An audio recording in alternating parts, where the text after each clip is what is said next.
As a CEO, I worked very hard to develop great talent around me, people who get things done. And people always ask me about decision making. I probably tell you that I made very few decisions as a CEO. I made high-level strategic decisions with the input of my team and high-level personnel decisions with the input of my team. And for the most part, because we talked about where we're going, we talked about our values and talked about our strategies all the time, that our senior executives simply made decisions. They kept me in the loop, but they didn't come in and say, hey, Joe, what do you think you ought to do about this? It was always like, we talked it out, and here's where we're planning to go. Here's what we believe in. Here's what the future looks like. Here's how many new stores we're going to have next year, and here's where they're going to be. Always painting a clear picture for the future. That was the voice of Joe Scarlett, former CEO of Tractor Supply Company and author of The Culture Warrior. He knows that great leadership goes beyond just managing the business.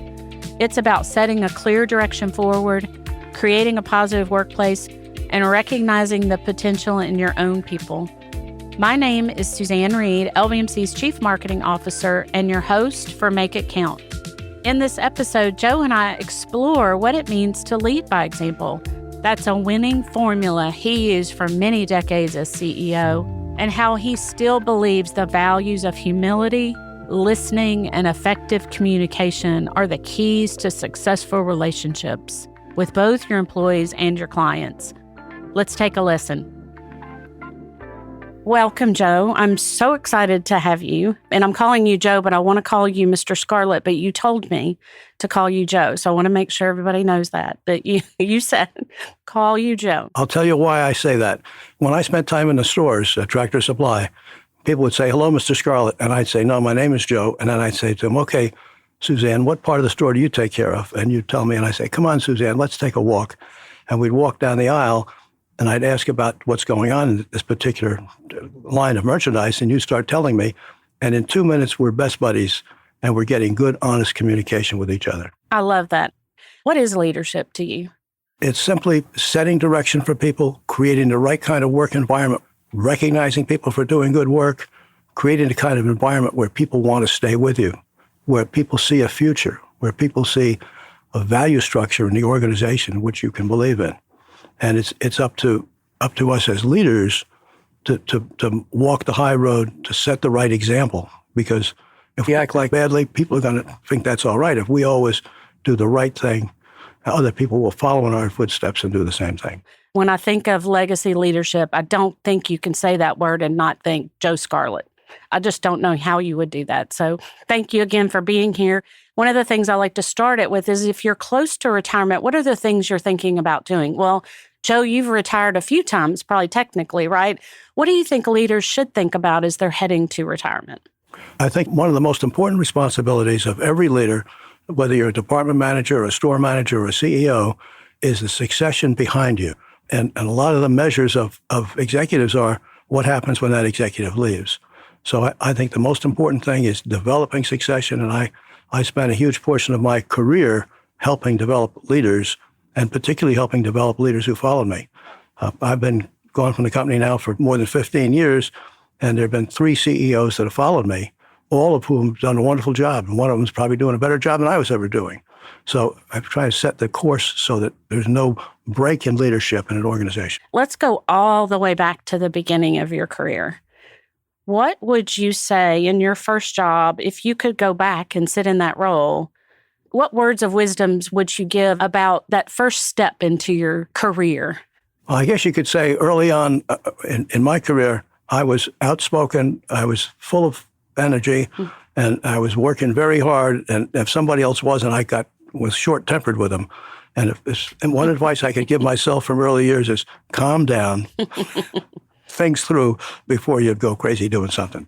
I don't think we can get around talking about culture these days, especially when you talk about leadership. And you talk quite a bit and actually have a book called Culture Warrior, right? That you talk about. I've been writing leadership columns for the National Business Journal for nearly 20 years.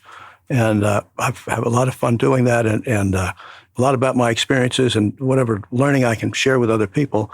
And if anybody listening to this would like to sign up to get my column every month, you go to joescarlett.com, and it's very easy to sign up. And I took 150 of those columns and put them into book form in a book called The Culture Warrior, because I consider myself a warrior in terms of building culture. So if you're interested in that, you go to Amazon and then you can put a few bucks in my pocket, which is going to be donated to charity. So tell us a little bit about how do you think leadership and culture have changed and how it hasn't, as you've seen over your career and in today's world? Well, I think from a change standpoint, I think that human beings are human beings, and the things that impacted me 40 years ago and the things that are impacting people today, I think, are pretty similar. It's about creating the right work environment. It's about doing the right things. You know, when I'm talking about our culture, one of the things I often say is we developed our culture at Tractor Supply based on always doing the right thing. And that came back from my predecessor, Tom Hennessy.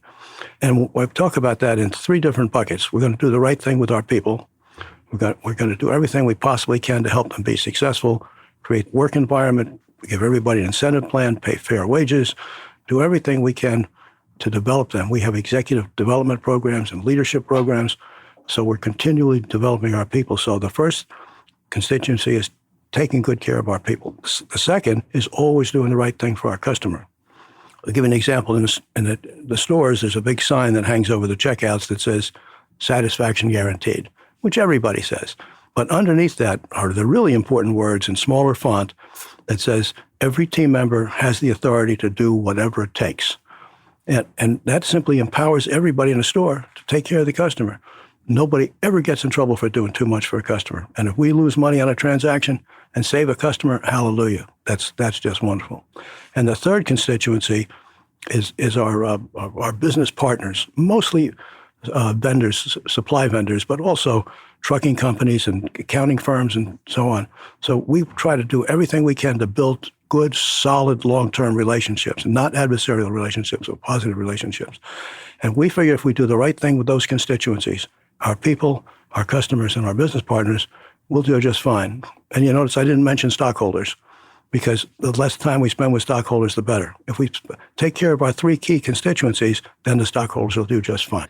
My role's in marketing, so I talk a lot about the client and the customer, right?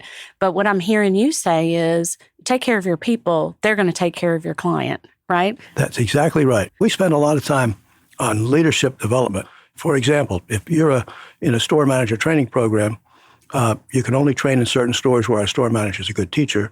And then you have to learn everything over some period of time based on your background and our needs.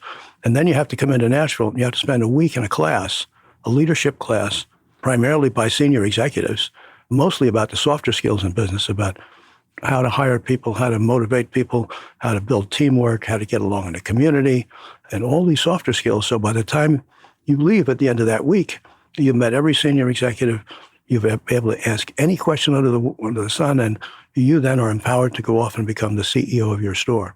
And we make investments in our people all over the organization like that so that we're developing strong leaders. And one of the proof is in the pudding, so to speak, that we have very low personnel turnover because we invest so much in our people on the front end. Absolutely. You're talking a lot about learning and training and development, and those are some big terms people use these days, right, in companies. But you actually lived those words. You didn't just talk about that at Tractor Supply in your CEO role. You also started the Scarlett Institute. And so you were training up future CEOs. Tell us a little bit about that. As we were developing our executive leadership program, we partnered with Belmont University. And at one point, Belmont, when I had announced I was retiring, but hadn't actually retired yet, they asked me if I'd come in and give them a hand with their executive development program, which we did. And we eventually moved it away from Belmont, made it independent, had classes down in Cool Springs. And we were doing senior executive development for many of the major companies in Nashville. Several of folks who been through our program are now CEOs locally. And the way we got started is we contacted the 35 biggest companies in Nashville, contacted their CEOs and said, would you get together with us and talk about leadership? And 25 of them got together with us. And we simply said, what do you need to develop your up-and-coming leaders that you're currently not able to do or not doing in their development? And they just gave us a list of what needed to be done, and we developed a leadership institute around that and ran it for about 10 years. It's still around, but it's under a different name now. Very well thought of program that you will hear many in this area talk about. They've been through that program. You created an alumni group that's still very near and dear to their heart for many of them to talk about that. Is there anything you might have done differently in your earlier career? Would you look at anything differently or say anything differently? I like where I've come from. I feel pretty confident about where I've come from. I obviously had some ugly experiences along the way, like we all do, and overcame them and learned from them. I've only worked for 2 companies. One was a discount store chain in New Jersey, and I worked there for 15 years. And that company had some real problems ethically and in many other ways too. And I learned a lot there about what to do. I also learned a lot about what not to do. So working for a bad employer isn't always bad. Sometimes you can learn a lot from that. There's always something to learn, right? So that was a great learning experience for me. I think and additionally, I was in store operations there for 13 of my 15 years. So I was in the stores, running departments and supervising stores. And then after my 13th year, the chairman came in one day and he said, "Joe, I want you to become my personnel director on Monday." And I didn't know diddly squat about that, but I said, okay, sounds good. He gave me a raise. And so Monday morning, I was a personnel director. I'm used to telling people what to do, so I started telling people what to do and realized quickly that you get a few bloody noses, you realize you can't tell people what to do in that world. You have to sell your ideas. And that was one of those tremendous growing up experiences for me that helped me move from being just a tough dude, so to speak, to being somebody who could sell ideas and convince people about doing things as opposed to telling them what to do. That's probably a great lesson for people to hear. So I heard you telling a story that I thought was very impactful that I would love for you to tell this audience. You talked about when Tractor Supply did their IPO and your process. Would you mind sharing that? I think the story you're referring to is as we were getting ready to go public in 1994, our bankers in New York who were always willing to spend a lot of money on anything, and they said, "We'd like to see your presentation." And there were 3 of us, Tom and Jerry and myself, were going to go on the road. And so we went up to New York, and the idea was, well, we'd spend a couple hours with the professional's going to help us to put this program together. Right. And so we went in and talked to him, and he said, well, boys, let's just videotape a little bit of your presentation. So we did about 5 minutes each, and then he said, well, boys, let's watch this. So we started watching it, and we're thinking to myself, nobody's going to buy this stock. We had this tray of 30 or 40 slides, and so we spent the whole day there with this coach, who was a wonderful guy. We threw away all but about 10 of the slides and put together a very crisp presentation, went on the road, and were oversubscribed by a factor of 6.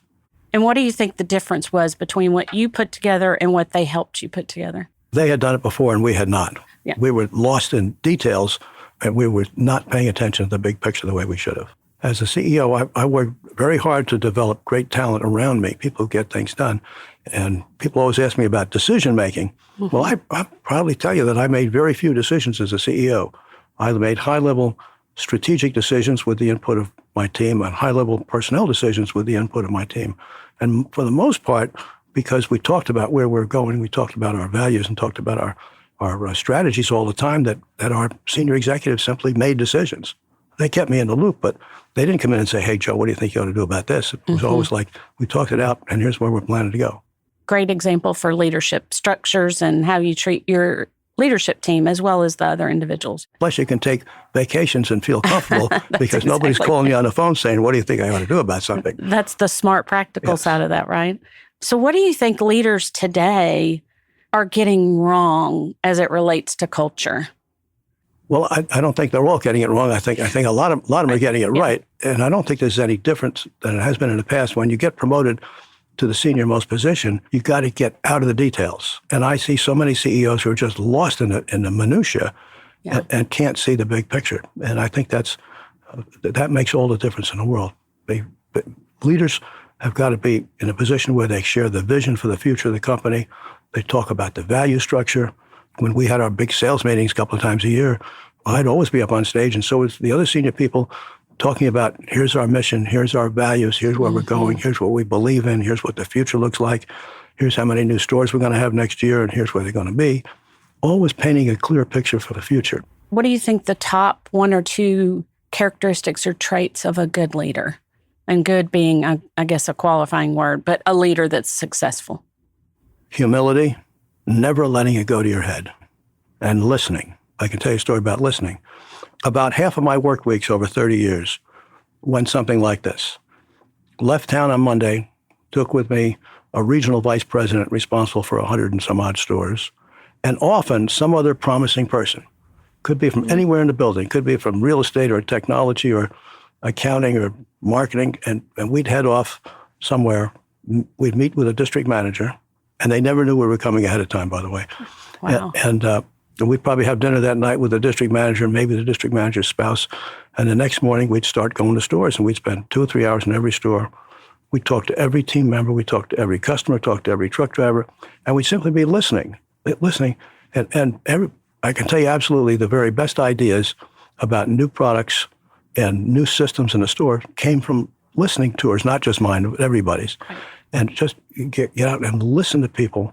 The folks in the trenches know more about the business than we do. Yeah. And we just got to approach the business with that attitude that we're not the smartest guys in the world. The smartest people in the world are the ones doing the work, talking to the customers.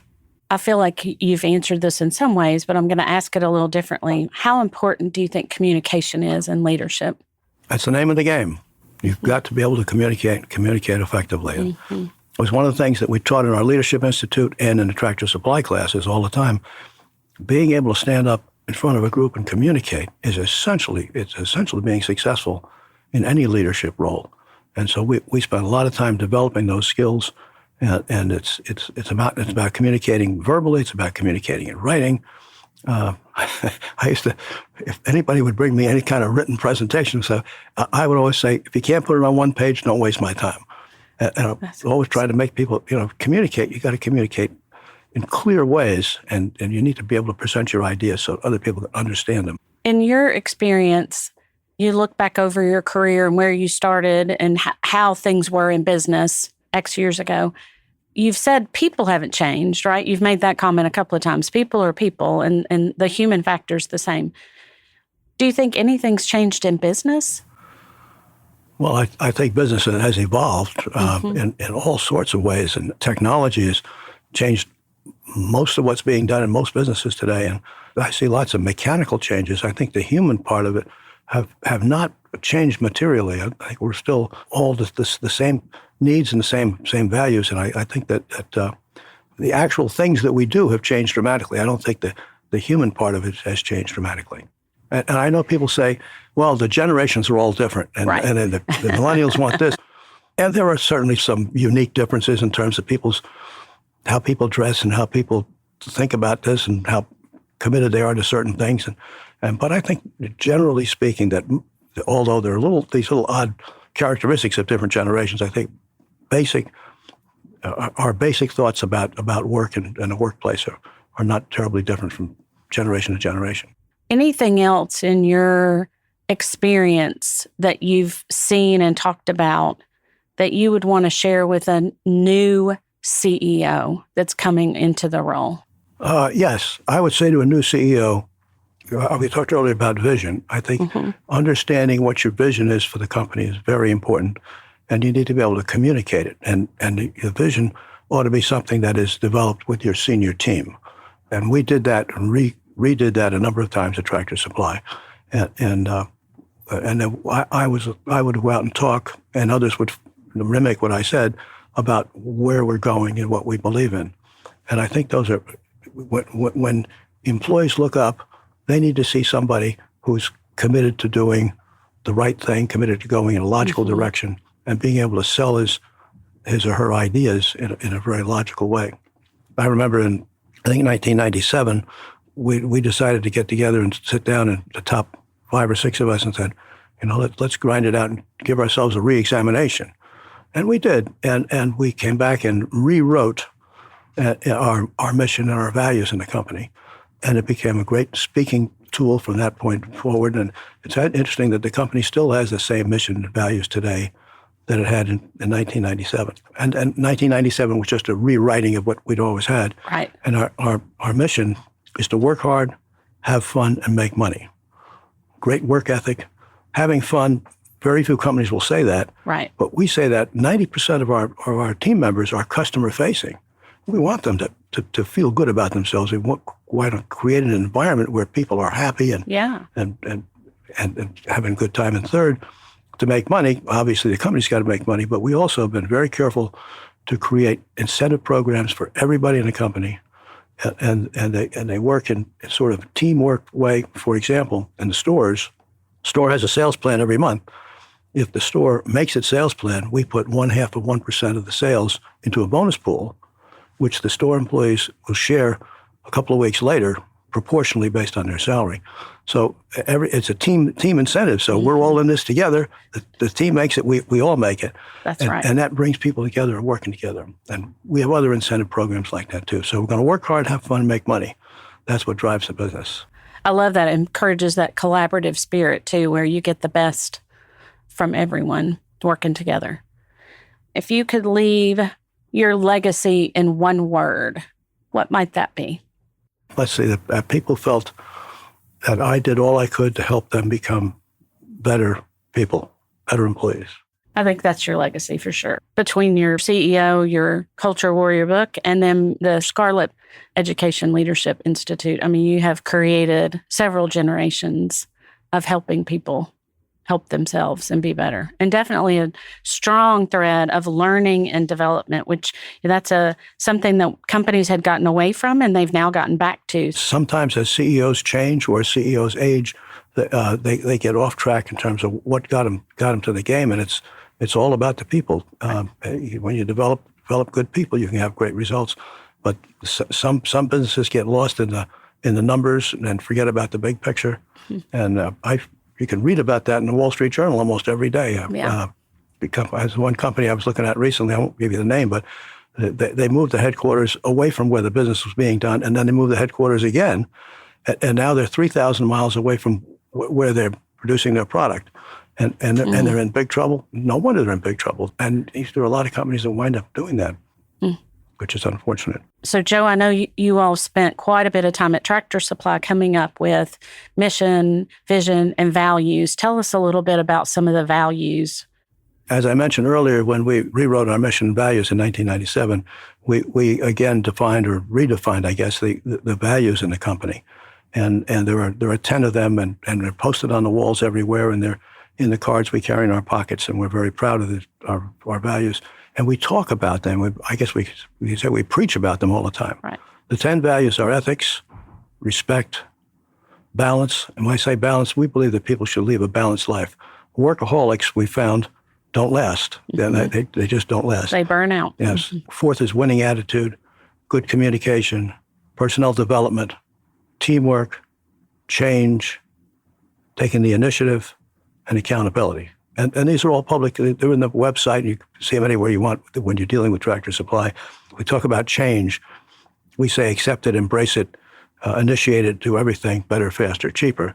What I like to say that everybody always gets a big kick out of is the old expression is, if it ain't broke, don't break it. I always say, if it ain't broke, let's break it and make it better, because we think most things can be improved and made better in our company. Joe, this has been fabulous. Thank you so much for spending time with us and sharing your knowledge and your wisdom. I know someone got a nugget out of this morning, so thank you very much. I'm glad to be with you. Thanks for listening. If you enjoyed this, please follow, rate, review, and share Make It Count wherever you listen to your favorite shows. Learn more at lbmc.com/podcast.